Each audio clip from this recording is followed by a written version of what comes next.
Next up, we have the team that's working with OneNature Institute under Dr. Bob Cook as their faculty advisor. Nicole?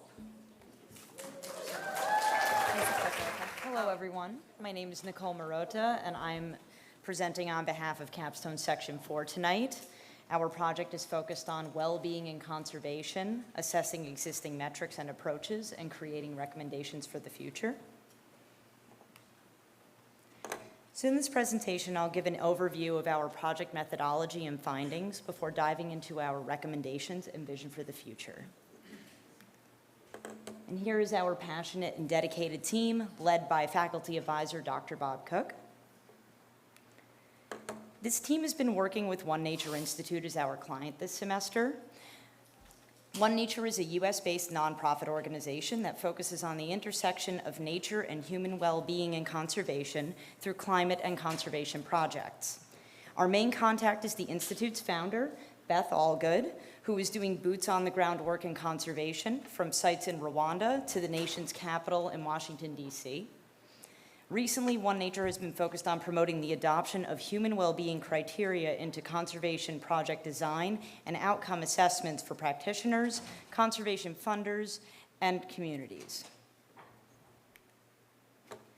So at the beginning of the semester, Beth shared a story with us that really encapsulates the challenge at hand. The Maasai, who are pictured here, are an indigenous ethnic group in Kenya and Tanzania. Their livelihood and food security depend upon the goats and cattle that they herd. However, the lions that they share the land with prey upon their livestock, and the Maasai, by necessity, have to protect their herds from them with weapons. At the same time, conservationists are actively working to repopulate this species' declining numbers. The challenge here is how to protect the lion population while ensuring well-being in the Maasai community. So to answer these questions and find tangible solutions to effectively define and measure community well-being and conservation, we were tasked with conducting research, analyzing existing well-being measurement frameworks, and gathering insights from diverse sources through interviews. This allowed us to develop a comprehensive recommendation that not only provides a more universal definition of human well-being, which is something that has been missing in the conservation field, but also a guide that gives conservation practitioners practical tools for implementation in the field. We broke our research down into two parts: a comprehensive literature review and a series of stakeholder interviews that included academics, funders, community stewards, and practitioners. Through this research, we identified and analyzed 15 well-being measurement frameworks, identified 11 dimensions, and over 150 indicators. Okay, so what does that actually mean? A measurement framework is like a roadmap that helps an organization figure out what to measure and why. It's informed by the organization's key priorities and focuses on tracking meaningful data to understand how actions are helping reach their goals. Within a well-being measurement framework, dimensions of well-being are the different areas of life that contribute to a person's overall quality of life. Think of them like building blocks for well-being, such as health, relationships, work, and community, which together paint a complete picture of what it means to live prosperously. Within each dimension, indicators are specific measurable signs that show how well someone is doing in a particular area of life. These specific data points allow organizations to see when progress has been made or when an area needs attention. So let me give you an example to bring this to life. Here's the framework called the Better Life Index, used by the Organization for Economic Cooperation and Development. One of the dimensions of the framework that's identified as essential to well-being is housing. To measure performance in this dimension, we can look at indicators such as, should I continue?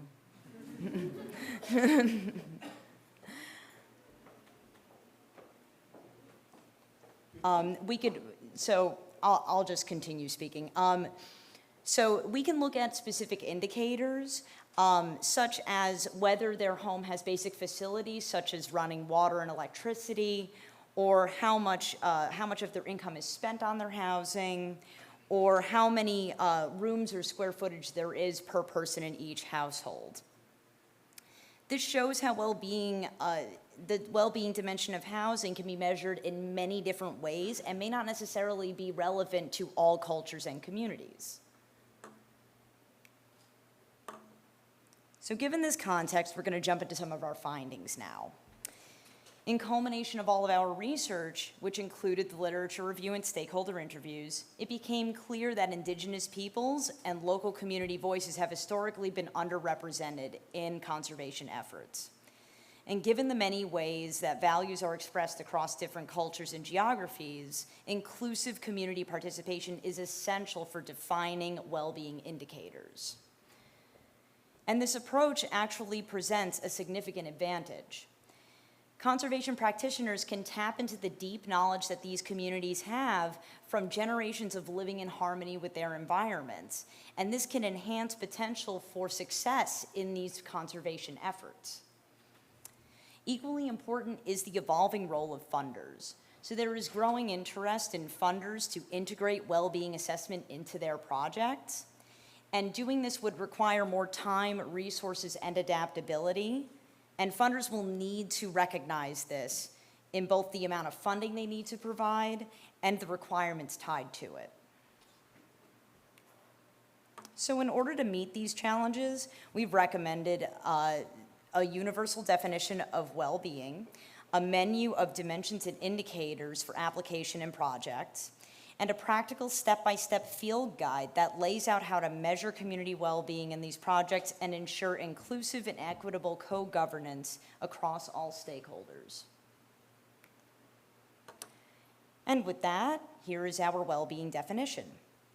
Human well-being is the quality of people's lives as individuals and in community that can be influenced by complex, subjective, and multidimensional values, including, but not limited to, environmental, economic, and social factors. In our working definition of well-being, you'll notice that there is no specific criteria included for measuring well-being. And that's why we've developed a menu of options based on our framework analysis for practitioners to utilize in their work. For example, here we have listed a number of health dimension indicators from which the stakeholder team, including the local community, can choose those most culturally relevant to them. And while we're providing 11 dimensions and over 150 indicators, we know that this list is not exhaustive, and we expect this list to continue to grow in conservation projects to come. And we want to ensure that this work is highly applicable to what conservationists are doing in the field.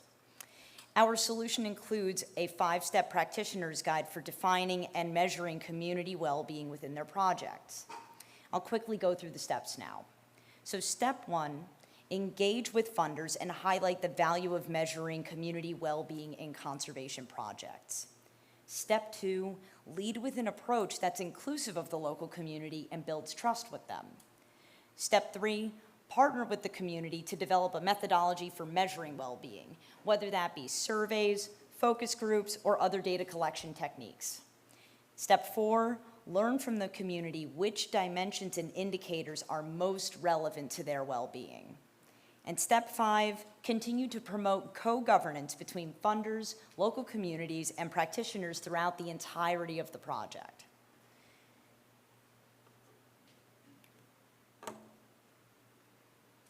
We recognize that trade-offs between stakeholders in these projects are bound to occur, but it's critical that we come to understand that a conservation project is only truly successful when it accounts for human well-being in addition to the conservation goal. We believe that through meaningful collaboration between practitioners, communities, government, and funders can lead to positive outcomes for both people and the natural world. And with these recommendations in place, we hope to work closely with OneNature to present these findings to the Congressional Research Service for a wider adoption of well-being metrics in conservation, which means we will be taking a much-needed step towards a more equitable and sustainable future in conservation. Thank you all for your attention. Happy to take questions.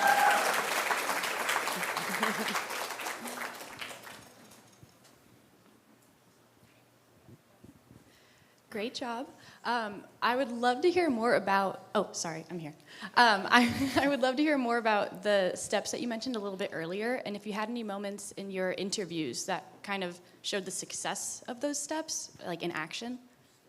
Yes, so I mean, I would say that I'm sure a member of my interview team would probably be able to answer this question more thoroughly than me, but I do know that the slide on our findings where it shows like kind of the broad strokes of what we found, that's informed by our interviews, and we found that in our interviews with any conservation practitioners, when they're working with local communities, so much of it has to do with engaging with them on their terms because it's their home.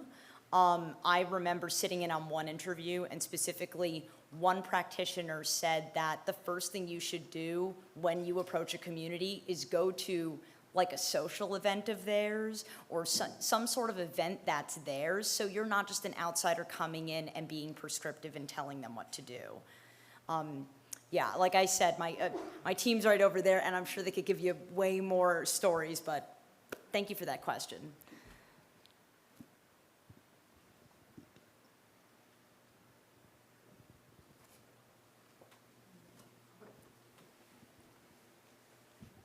Hi, I just wanted to ask, like, when you're talking about well-being, are you also talking about financial well-being for these people? I'm sorry, could you? Are you also talking about financial well-being for these people? So that's a great question. It's a little outside of our scope. We didn't consider, that wasn't part of the scope of the project, but I would say that when we are talking about conservation funders, you know, such as the Nature Conservancy, in our recommendations, we do believe that those funders need to take into account that if they want to include well-being assessment and measurement in conservation projects, they will need to include more funding for these projects. It's going to take more resources and more time. Did that answer your question? Okay, yeah, thank you. Okay. What happens when the community and the funders disagree over what well-being is? So in our recommendations, that's a great question. In our recommendations, again, I would say we really do recommend that funders and practitioners really do their best to meet the communities on their terms. These people have lived on these lands for generations in many cases, and they probably know more about this land than the conservationists necessarily coming in. So I would say that when it comes to disagreements, we know that trade-offs probably will happen, but we hope that our recommendations would increase more co-governance over these projects. So at least these communities will get more of a say and be more taken into account throughout these efforts.